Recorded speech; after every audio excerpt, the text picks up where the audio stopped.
So before I begin, one of the fundamental tools in computing Peterson products is to compute Fourier expansions of modular forms at cusps.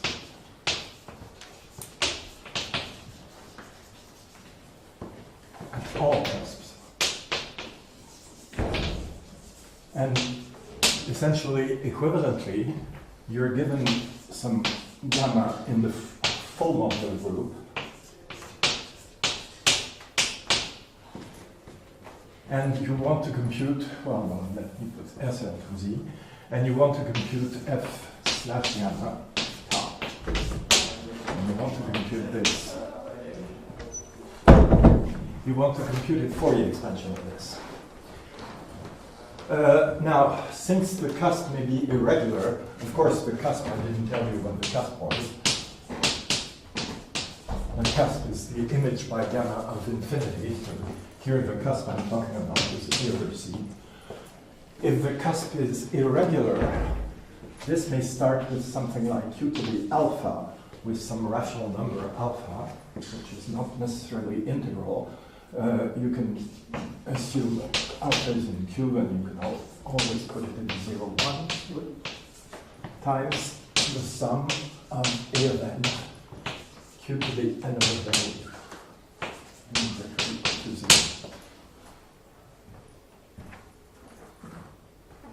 What does this have to do with irregular?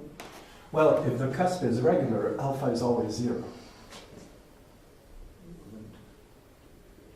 Yeah. If you have a regular cusp, the expansion is a pure expansion in powers of q over 1 over W, or W is the width. By that cusp form you mean by not forming something no multiplier? Oh, no, with multiplier. Excuse me, how about 8 is tau, that's not 2z. Sorry, I'm always in n k gamma 0 n chi. The multiplier system is always a character. Oh, so not multiplier, it's just characters. Yeah, just character. But k can be half integral. K can be half integral. Or integral, doesn't matter. Well, no, but half integral. And alpha is given by a very simple recipe in terms of gamma. I'm not giving the formulas. You have a width and you have an alpha. So you have to be careful in particular if you look at the L function corresponding to this. The L function is not sigma of the n over n to the s, but over n over w plus alpha to the s. So there is a shift. You have to be careful. That's essentially the mistake which Collins, well, I'm not yet at Collins, but it's the mistake that Collins made in his paper, which is on archive, which has been on archive for 2 or 3 weeks. The alpha has to be put here. Okay, this is... Why don't you put the overall? I meant to say an is, right, like everyone, some a n q to the n, where n can be rational, and then it's just a n over n to the s. Because the width plays an important role. I prefer isolating the width. I mean, I could of course put what you say, but then I would say that an is 0 unless the rational number. Yeah, naturally. Okay. But then the form is always the same. It's just a n over n to the s. It's not serious. If you want. Well, I've written it that way. Okay, so you need this. Now to do this, what I do is to use a theorem, quite an old theorem, of Borisov. Paul Gunnels, I don't know the first name of Borisov. Lev. Lev Borisov, Paul Gunnels.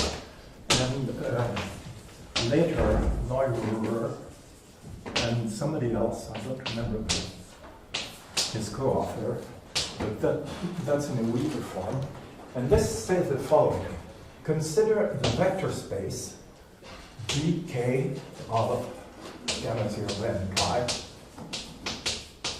spanned by products of two Eisenstein series, EL and K minus L, of any level, any character, it doesn't matter any really, but anything you want here, as long as it belongs to our modular form space MK, and I include E0 equal 1. So you take all possible products of Eisenstein series and you take the span.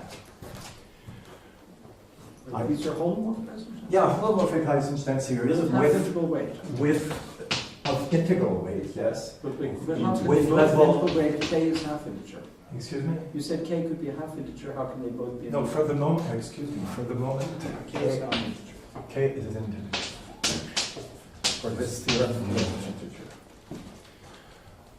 So I repeat, the Eisenstein series are of level dividing n with some characters whose product, the product of all the characters is equal to chi and so on. It has to be in this place. Well, there are two parts to the theorem. If k is at least 3 integral, then dk equal mk. The space of Eisenstein series is spanned. And for k equal 2, well, I'm not considering k equal 1 here. K greater or equal to 2. For k equal 2, usually vk is equal to mk, but not quite. You have some complement here. Wk is equal to mk, and wk is spanned by eigenforms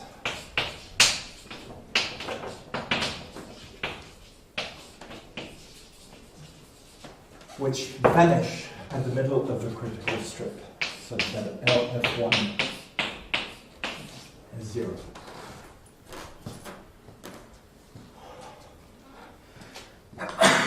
Okay, now this theorem has two important consequences.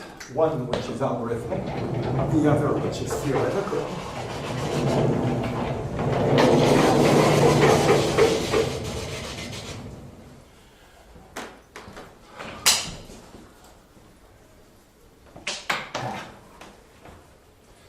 So first, the algorithmic consequence.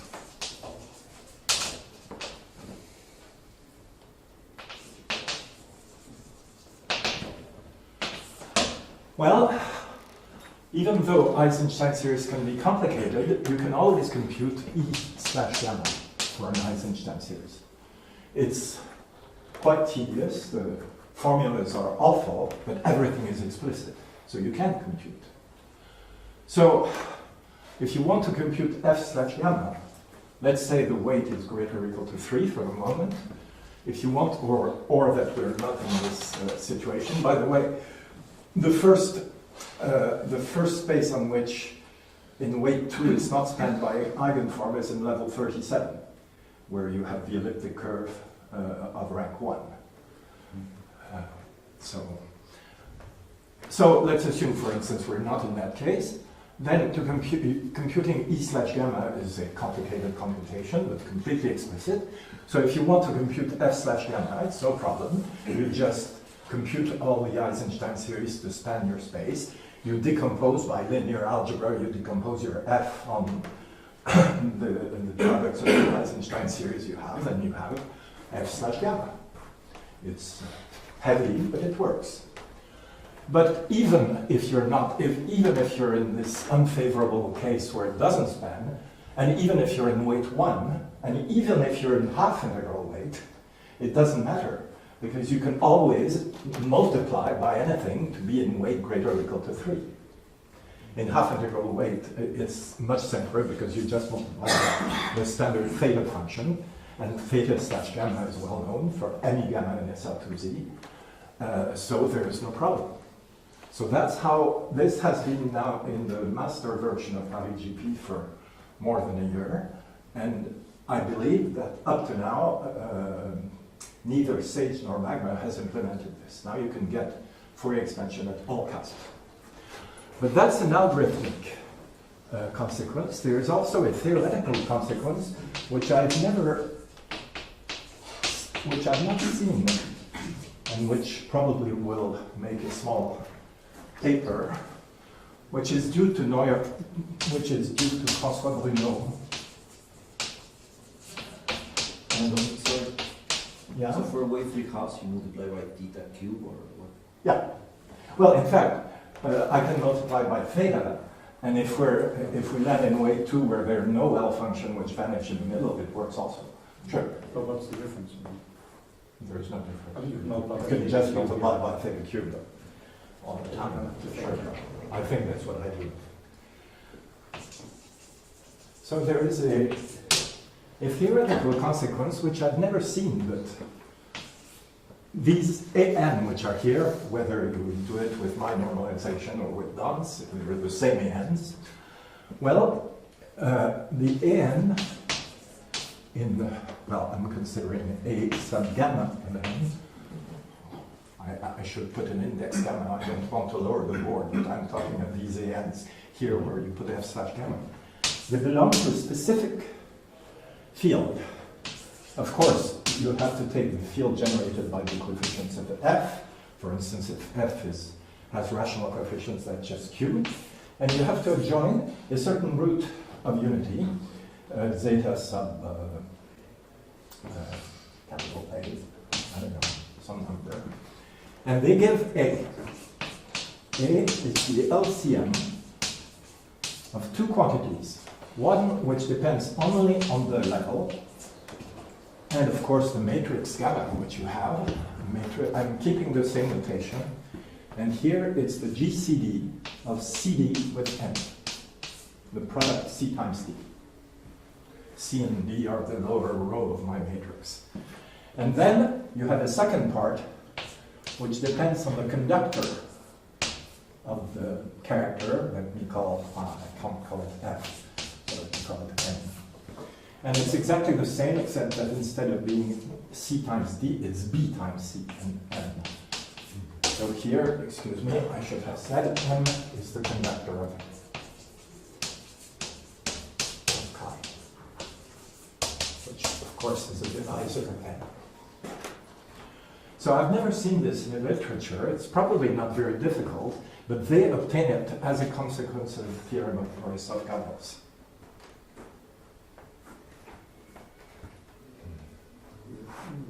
What? So what? They only have one paper for that. One? Paper. They only have one paper? Well, it's not even published. It's a private communication to me, but I assume they'll publish it. Okay. It's not published. Now, this is useful per se, but in practice, let me tell you why I use it, and then I'll come to Peterson products. As I said, computing the Fourier coefficients of E slash gamma can be done explicitly. The formulas are absolutely dreadful and are in cyclotomic fields which are absolutely huge, much larger than this. So in practice, I don't keep this. I mean, computing with such algebraic numbers would be incredibly wasteful. So what I do in practice is to do everything in complex numbers. So I compute with sufficient accuracy in complex numbers. I get the Fourier expansion of F slash gamma as complex numbers. And now I use the theorem of Bruno-Neuwirth to recognize these complex numbers by using a very simple Lindep thing, because I know it belongs to this field. Otherwise, it would be, I would need to use a general LLL and probably would not know in advance what accuracy I need. What is the relation of, well, alpha you just said was rational, but I guess its denominator is the same W. No, that's the point. The denominator of alpha depends on the irregularity of the cusp. Oh, of course, yeah, okay, but whatever it is, there's a formula. Yeah, there is a formula. In terms of chi. Yeah, so the first one is W, that's a very simple formula. Yeah, W, I think I can remember it And by over the heart. GCD of C with that, I think. Yeah, if C divides N, it's C squared with N, I think. Okay, and alpha, do you know the denominator of alpha? I'm not going to remember this properly. Approximately. Something like chi of 1 plus AC over N is equal to e to 2 pi I What does that mean? alpha. Something like that. Over and down is the other way. Except that there is a the W you have to put here. Something like Don't quote me, I have the formula in my papers here.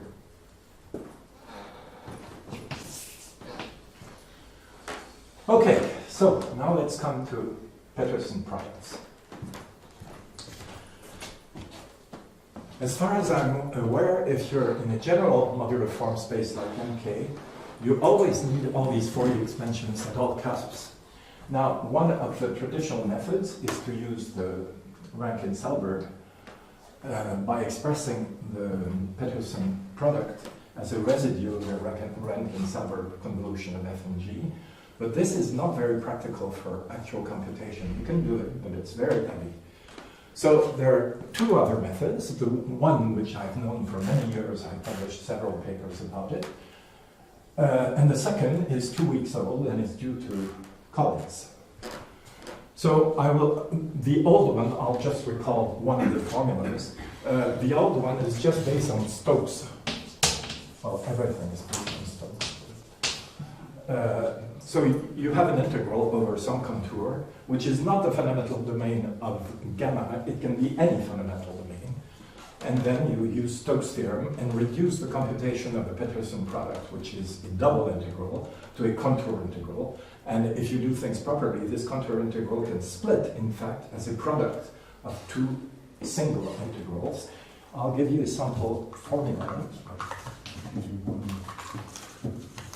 Sorry, I think I said something contradictory, but it doesn't matter.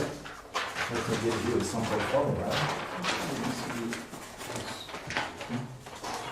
Stokes is another S. Stokes, like that? Yep. It's a misconception that we use the wrong derivation. If there are different English words. Yeah, correct and incorrect, but this is correct. Stokes, we thought this is corrected for several people, each called Stokes. Uses the theorem, Stokes' theorem. But there's only one person using it, and that's. So let me define a generalized period. If you have a function f in modular form f and alpha and beta, I define R sub n as the integral over, of course, a geodesic from alpha and beta in the upper half plane, the completed upper half plane, of tau to the n, f of tau and tau. That's just notation.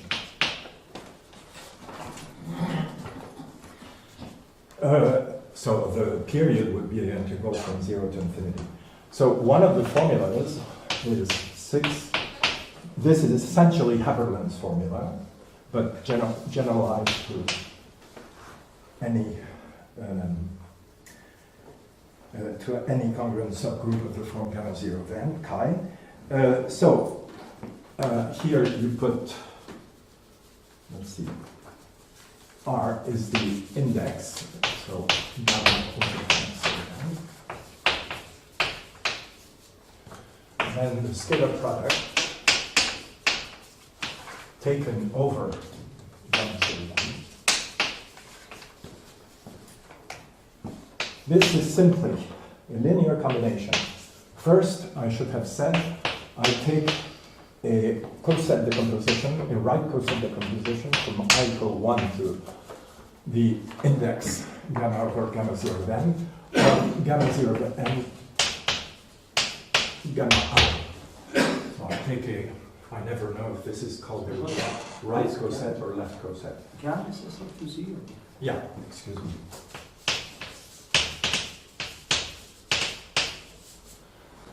So is this called left coset or right coset? I never remember. Well, who cares? Don't normally distinguish between correct and incorrect. Okay, it doesn't matter. Not right and wrong. It doesn't matter. So this thing is R, and I will set f sub I, f1 I, to be f1 slash gamma I, and same thing with f2. f2 I is f2 slash gamma I. So these are the Fourier expansions that I need at all cusps. And the formula is that this Peterson product, which is here multiplied by this trivial factor, is just the sum for I equals 1 to R, so over all cosets, and then the sum So n equals 0 to k minus 2, k is the weight. All this is not very surprising. And then you have the usual factor that you have in this kind of formula, you have binomial coefficient, k minus 2n, and then you have these periods. So now you get a choice, and here I'm choosing. Here I'm doing it for f1i, and I have to choose a particular path, and for the formula to work, the path is simply the path that you like most, from 0 to I infinity. But for the second one, I cannot do that. In a particular path. Well, here it's a path. Specify the path. It's a path of integration. No, that's not a path is a path. You don't have to specify a path by Cauchy. Just the endpoints. Yeah, the endpoint. Okay. You aren't, I thought, no, but I thought you were doing something weird, but you have to specify a path. Did you put in some poles or Okay, something? okay.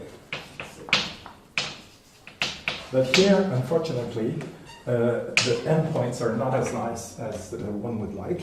They're minus 1, 1. So here you have to take this. Minus 1. Okay, that's a Haberlin type formula to compute Peterson projects. But I mean, this is still a product of one-dimensional integrals. There's also, but you could do Stokes again, get the sum of just numbers, zero-dimensional integrals. No, Yes, because of course. they won't be closed. you No, know. I'm telling you, well, I did it in a paper 25 years ago for every group. So, I mean, you... No, I'm not saying that. I'm just saying this is Yeah, Haberlin. I'm not saying it's not true, but after all, the original form is also true, just write a double integral. You've reduced to a single by Stokes, but now if you use the fact that f is modular, and that the endpoints fit together, you can use Stokes a second time. You can write the integral.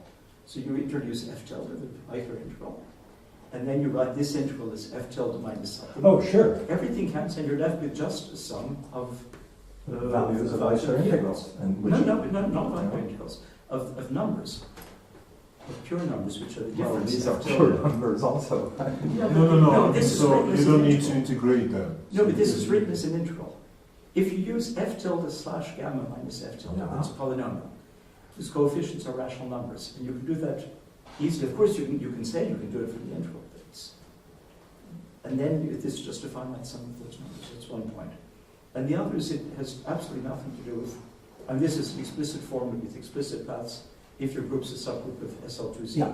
But there's the formula I gave is you have any group, you write a fundamental domain, you pair up the sides. It's a very, very simple Sure. formula. No, I And it agree. also works if the group is co-compact or not conventional with SL2C. I've written Not that very also, authentic. sure. It's a completely general.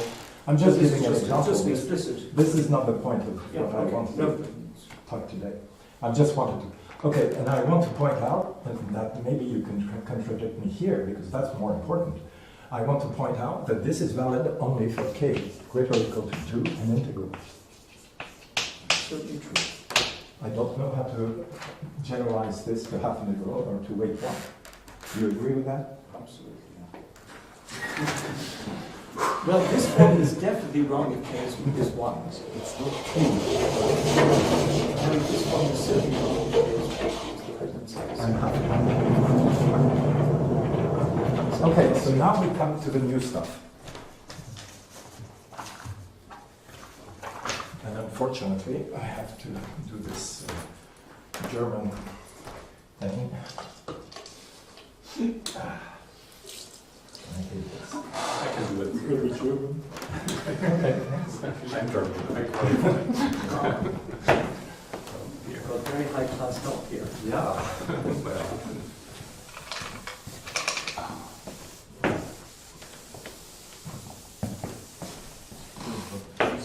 Same complexity computing that numbers as computing the periods. Because you keep computing the same thing again and again.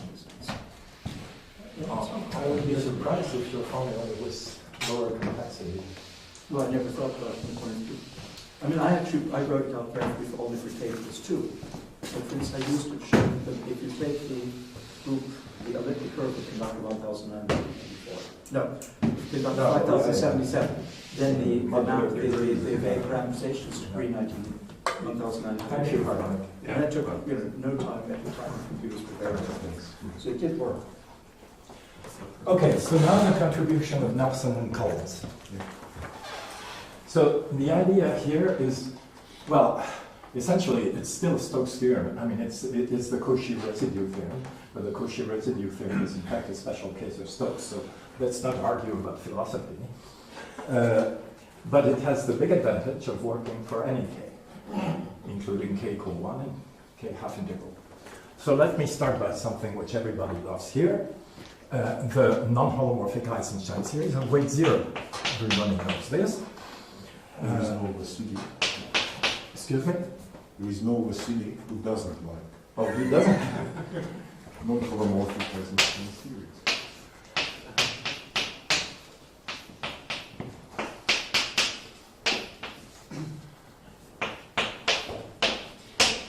Okay, this guy. Okay, so everyone knows the nice property of this. And the property, of course, I need is that if I complete it, I don't know if there is a standard Hat. No, just put E hat. E hat. That's the damage you can do for every single L function in the whole world in this uniform fashion. Okay, if you complete it by lambda of 2s, and please note this 2, which is absolutely crucial here. This is why the Collins method, which I'm going to explain, is much slower.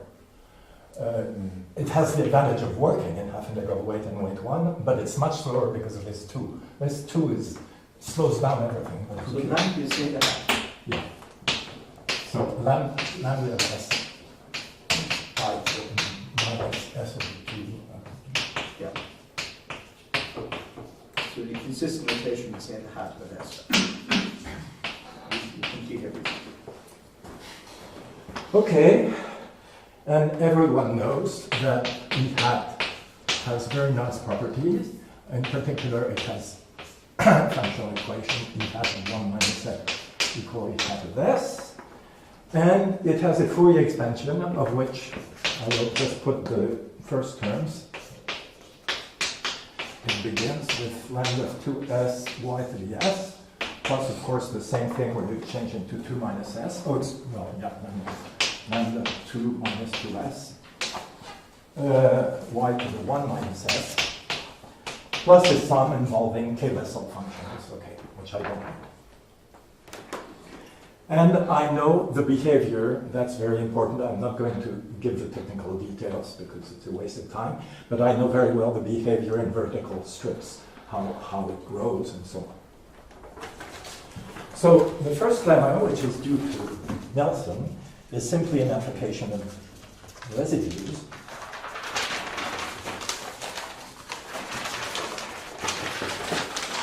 It's really very, very simple.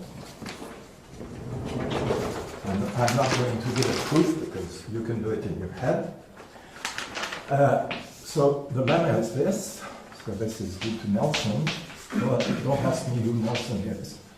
I don't know. Will be not the admiral. What? Not the admiral.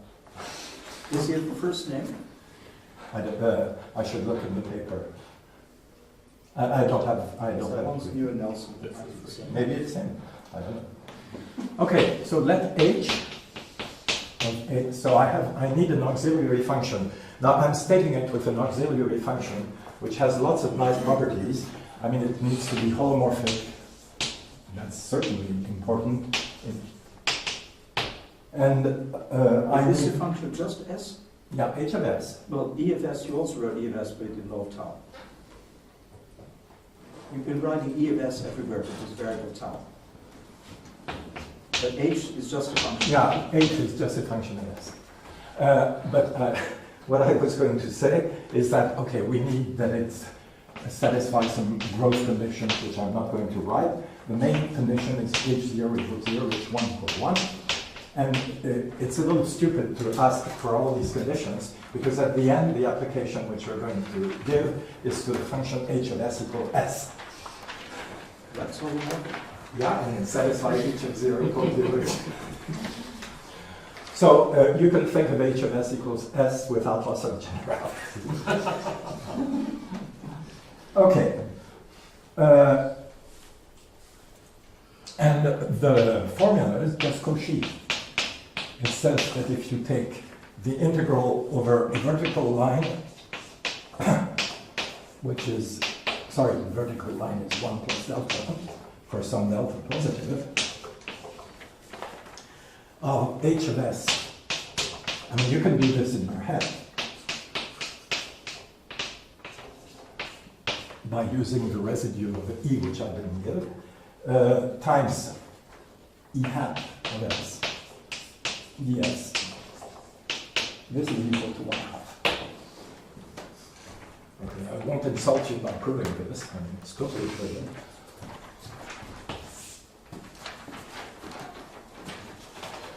Now, the important consequence of this lemma. Yeah? No? Yeah, I'm sure you already did the proof in your head. Well, you integrated over the evident contour.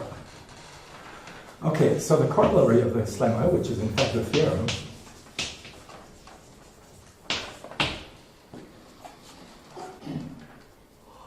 so let's take a function f which is bounded, measurable. I hate. I don't even need the h of 1 is fine, h of 0 is 0. And plus some extra conditions which I don't want to write in the upper half plane. But the important thing is it's invariant by some suitable Fuchsian group of the first kind, I guess. And of course, you can think some group, well, gamma 0 then if you want, or something like this. Of course, what I'm going to apply it is to f1, f2 bar, y to the k. And that's the standard thing, which is invariant under my group. Okay, some more hypotheses, which I don't want to, plus regularity hypothesis, which I'm too bored to write. Then, that's the important part, is that the integral, well, it doesn't need to be gamma naught of n. It can be anything, I'm just saying. So the Peterson product, well, not the Peterson product, the integral of f of tau with respect to the invariant measure, dx dy over y squared, this is what I want to compute. It's given as follows. Well, of course, there is, again, this 1 over 2 pi, the same integral over real part of s, equal 1 plus delta. The same thing that we have here, h of s minus h of 1 minus s times e hat of s. And, oh, excuse me, please. I hope nobody wrote this too fast. No, e hat has disappeared. It's just lambda of 2s. And now there is a sum over all cosets. So the full modular group divided by the, so I assume that it's a subgroup of the modular group. Gamma divided by gamma naught of n in that case, but you can replace gamma naught of n by some other subgroup of finite index. And here you take the Mellin transform. That's the important part. You take the Mellin transform of what I call with the notation above. No, I erased it. I remind you that if I take f slash gamma, I write as, well, it depends. Let's write it in Don's way.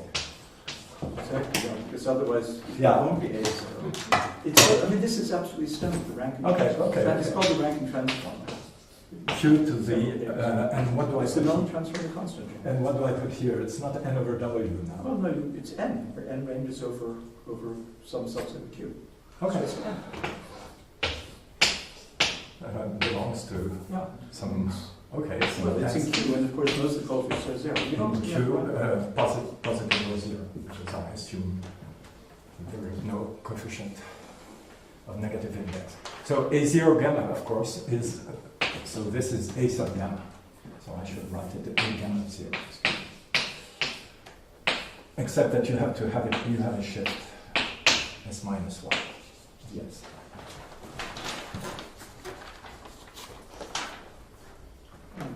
It's standard. What? Well, I mean, it's standard that this, I mean, this is the Rankin-Selkirk method. The scalar product of f with E hat is the Melvin transform. It's constantly shifted by 1. So everyone uses. So, Yeah, no, the proof is trivial. well, I mean, I wouldn't call it. I mean, you just apply this. No, well, plus the thing which I said, which is non-trivial, it's standard.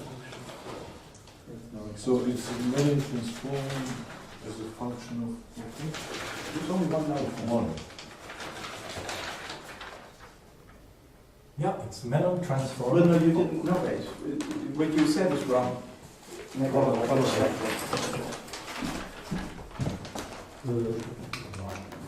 Because this is a function of y, and this is Yeah, it's a equal function to of y y. next. It's not holomorphic anymore. This is a function of y. Yeah, I could put here, it's Mellon I could transform. put comma n of y, Yeah, and then it's the Mellon transform a gamma n tilde of s. yeah, right. And that's the standard formula for the So, Yeah, you need the y. okay, just now, a very crucial remark, which is useful for computational purposes. This, in fact, does not depend on the coset. It only depends on the cusp. If I change, it just depends on A over C. So this is, in fact, a much shorter sum than in the Haberland formula, which I give here. The Haberland formula really needs all the cosets. And I have tried very hard to see if I could reduce Haberland's formula to a sum over only the cosets. But I don't see how. Over the cusps. But I don't see how. Here, it's true. This, in fact, you can you introduce the width of the cusp, and it's just exactly the same, except that instead of summing over cosets, you sum over cusps. Well, you can also say that if you define, if I write something, if you simply define En with tau s, you just sum gamma 0 of n modulo gamma of E of gamma tau s. Sorry, it's the other way. This doesn't make sense. It's gamma tau. What am I writing? But I think what you're essentially writing is if you replace your E by En, which is I'm averaging. which is no, but if this is just the integral over gamma 0 of n, not the gamma infinity. That's also a standardized Einstein series, which of course now only depends on the cusp by definition. And if you write that, then it's just that contribution. It's trivial. It's all good.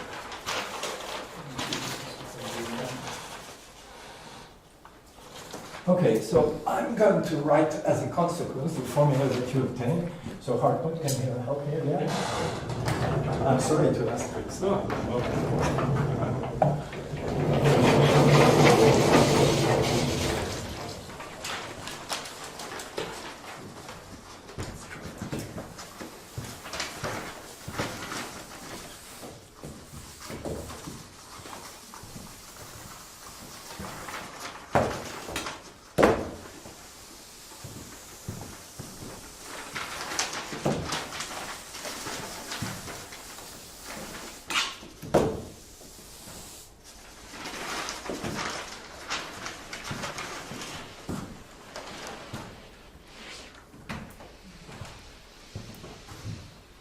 You do it much better than me.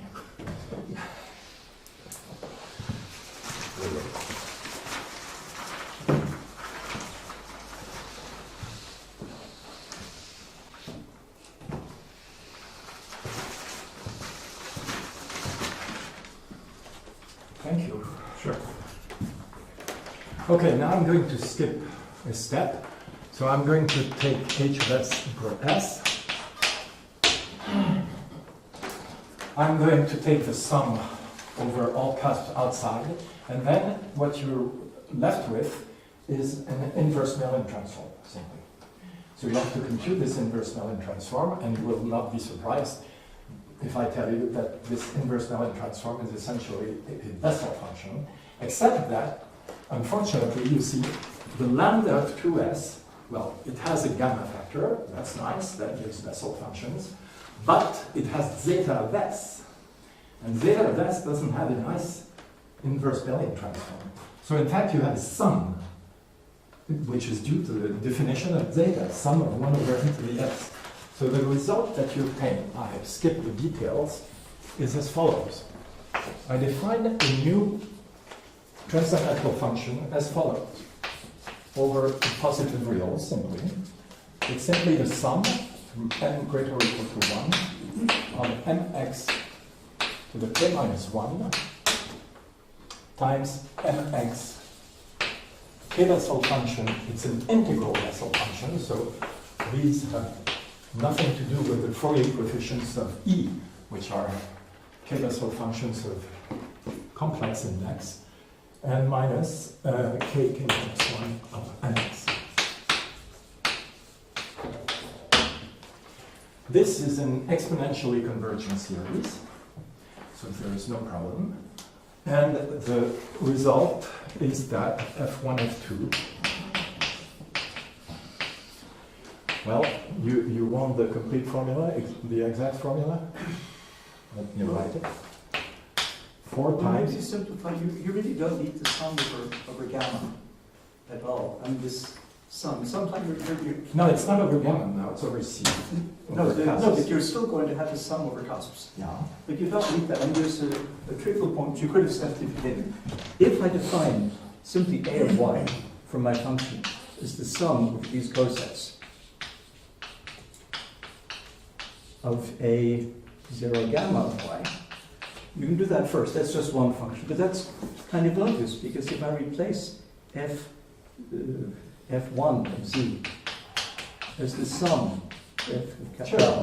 as the sum gamma 0 of n over gamma right from the beginning, which is That's triviality, then this is just a construct. Now you're just on s So that's how it's proved. Well, of course, but therefore, if you're going to copy a formula, you don't have to write this sum. You can just use this a0 of y. The fact that a0 is y is the sum of lots of terms. I'm not going to use A0 with Y now. Well, it'll be the a0 for the individual pieces, of course. I don't really see the advantage of splitting it up this way. So I'm writing the exact formula. The denominator, the index of gamma 0 of n in gamma is because that's how one normalizes the Peterson product usually, but of course you can remove it if you want. Then I have the sum over all cusps. I have the width of the cusp. It's the real W, there is no alpha, but the alpha is going to enter now. So I'm going to use again my notation. I'm sorry, it's not going to be bonds, but you can easily transform it into bonds. So I take a gamma which goes to the cusp, it doesn't matter, and I take the Fourier coefficient at that cusp of F1 and F2, which I call A and B. Well, I should call them A1 and A2 maybe. That makes lots of indices. Here I have the alpha corresponding to the cusp, the alpha which I wrote up there. I'm sorry about this. I'm not going to change notation in the middle of the talk. To the k minus 1. So this is standard Rentgen-Selberg, of course. And here is where this transcendental function comes in, and where this factor 2 in lambda of 2s kills us. It's 4 pi times, again, this quantity, alpha plus n over w, corresponding to the cusp. Unfortunately, to the power 1 half. So forget this if you don't want to, well, that's the correct formula. Just put square root n if you want. You see that it's an exponentially convergent series, because wk tends exponentially fast to 0, but unfortunately it's exponentially fast in square root n, while Haberman's formula is in n. Okay, so that's... Do you still need k greater or equal than 2? No, that's exactly the whole point. Now, I didn't Because use k.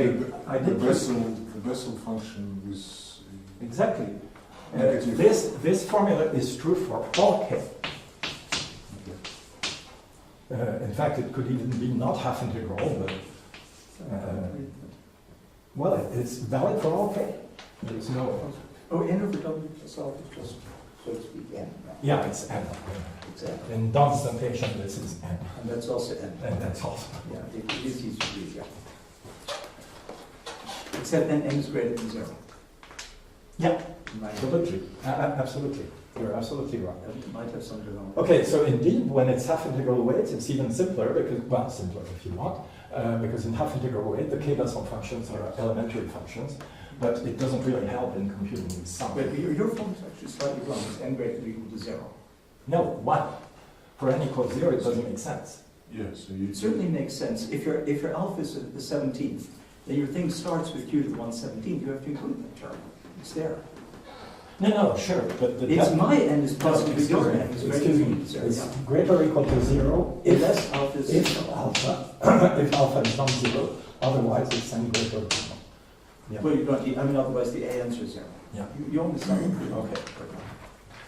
No, I'm saying for wk it's n greater or equal to 1. That's essential. That's very important. Yeah, so I was just mentioning that for half-integral weight, this is elementary, but still it doesn't really help in computing the sum, except that it's faster, of course, to compute an elementary function than Bessel function. You get k minus 1. That's right. Yeah, no problem. And if k equals 1, you can use the symmetry. I mean, k minus 2 is then equal to minus 1, but k minus 1 is the same as k1. And here you have k0. I mean, everything works.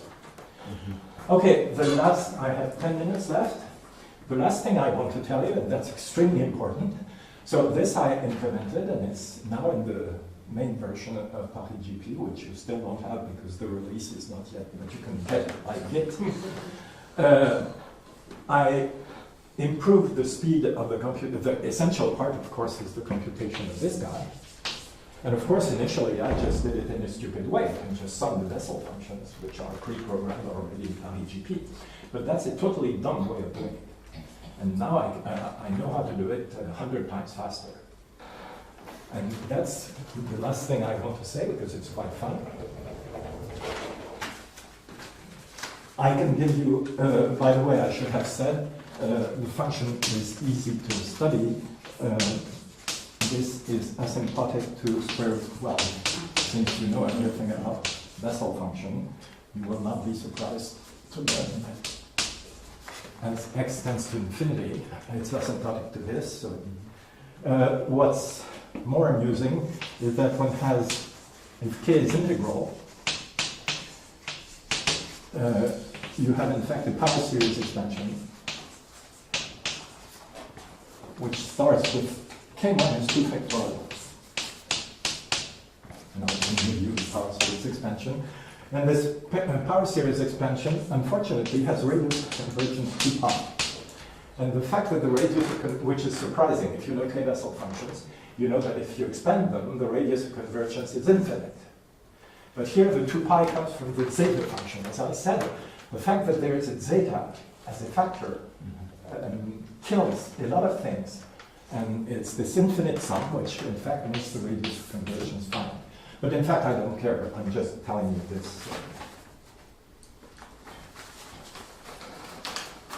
So what I just want to finish is how you compute these things. I mean, you wouldn't use this even if it converged. Even if this converged. Oh, even if it's converged. Well, maybe for very big arguments. maybe for small x, I You're could. being- Well, but you're computing for a large square of n, so the x is large. Exactly. Okay, so there is a natural function which I can define, which is uk of x, which is simply the sum of mx to the k, wk of mx. If I just define this like this, from m greater or equal to 1, then of course wk is simply, I don't know, it's pretty easy to see, what is it? It's the difference. Yeah, it's the difference of two. But no, sorry, it's not completely trivial. Do you mean w or do you mean kk? No, I mean kk. When you wrote wk, on the W. right, Oh, sorry. it doesn't seem to make K. sense. Oh, okay. That's what I thought, yeah. Yeah. Okay, to find the relation between wk and uk, I'm getting pressed by time. it's trivial because you have to use the recursion between kk minus 2, kk minus 1 in case of k. So you can express, in fact, wk in terms of case of k and k minus 1, and then you'll just see it's a linear combination of those things. So I just need to compute uk, and the way I do this, which is much faster than by computing stupidly, is simply by expressing uk as an integral. Of course, everybody knows that there is an integral representation of the k-Bessel function, and if you sum everything, you find that this is x to the k, integral from 0 to infinity, and what I'm writing is, of course, totally stupid, e to the x hyperbolic cosine. I'm just using the standard integral representation of the k-Bessel function, e to the x cosine hyperbolic cosine, t minus 1 to the k plus 1, times hyperbolic cosine of kt. And this polynomial pk, Is it k plus 1? yeah, here it's k plus 1. U0 is the sum of k zeros, and k zeros is 1 over e to the x because you sum in geometric series. I mean, it's really completely standard. And pk you obtain simply by successive derivation. You start with 1 over x minus 1. You differentiate this k times, and you get this. You get the polynomial pk and e to the x over e to the x minus 1 with k plus 1. These are standard polynomials. I do not know. Euler polynomials. Excuse me? Euler. Euler?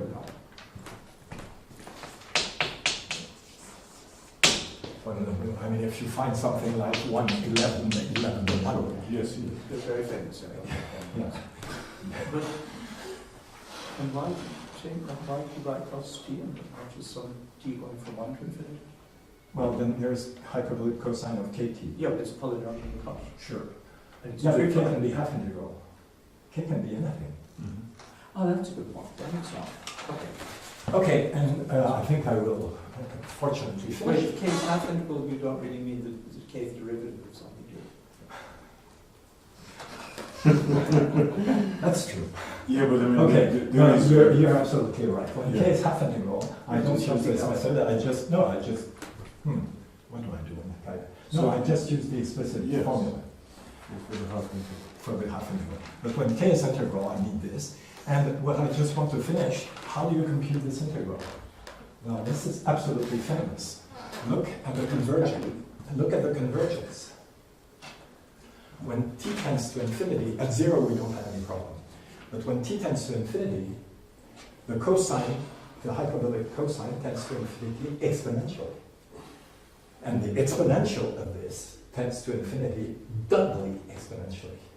So this is what's called a doubly exponentially decreasing function. And there is a beautiful theorem which is at the basis of what's called doubly exponential integration due to Mori and Takahashi, Japanese mathematician, which is not very difficult to prove, but it's surprising, which says that the best method, you don't use Gaussian integration or Chebyshev or whatever, Wagner. The best method to integrate a doubly exponential a function which tends to 0 doubly exponentially is simply by Riemann sums regularly spaced. You take an n, well, since everything is symmetrical, I can put minus infinity here. You take an n, which has to be chosen, of course, with respect to the accuracy you want. You take a step size h, and you just do h times the sum of your function at h j, for j equal minus n to n, where f is this function. And that's the most efficient way. Of course, you have to analyze the speed of convergence. So to determine n and h, this is boring stuff, which I did. And it's 10 or 100 times faster than using the definition of the Peterson function. That ends my talk. Thank you.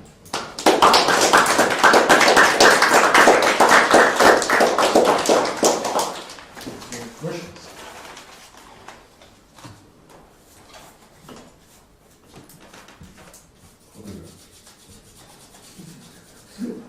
So you tell anything about this H of S, except that it has to be assumed just S. At the Yeah, I end. mean, but just take H and S equal Yeah, S. but could it be better versions of? I tried, I didn't find anything better. You see, the whole restriction in this whole method is this square root. Yes. And this square root is due to the lambda of 2s. And whatever you take for h, you still have this lambda of 2s. So you cannot kill any I mean, disadvantage. maybe I could be more precise. It's because zeta of 2s, you see, this is an extremely famous formula. Zeta of 2s is sum of 1 over n squared to the s. And it's this thing which kills you. But then when Riemann used that, he wrote this in terms of the theta series. When Riemann used this, he wrote it in terms of the theta series. Yeah. You get the function equation, can you do a trick? That in the integral that you write zeta 2s in terms of the theta, I don't see it at all. Instead of writing a sum. Yeah. But you write it as the Mel transform of the theta series, interchange, you use the Jacobi formula. Okay. It seems extremely unlikely. No, of course, if you could get rid of the square root, it would be marvelous. All right, so more questions, comments? Oh, I should add one more thing. This is valid also when you have two modular forms. I'm not talking of the generalized Peterson products for two forms of not over rapid decay. I'm talking of the standard Peterson products. When you have two modular forms, for instance, the best case is when you have the cusp form and the non-cusp form, but even if you have two non-cusp forms, which happen always to vanish at each cusp, one of them vanishes, then the product converges, and both methods, both Haberlin, except that you have to modify what I wrote, and both methods work. On the other hand, there's one case which I do not know how to treat, which was apparently observed first by Deligne, which is in weight 1/2.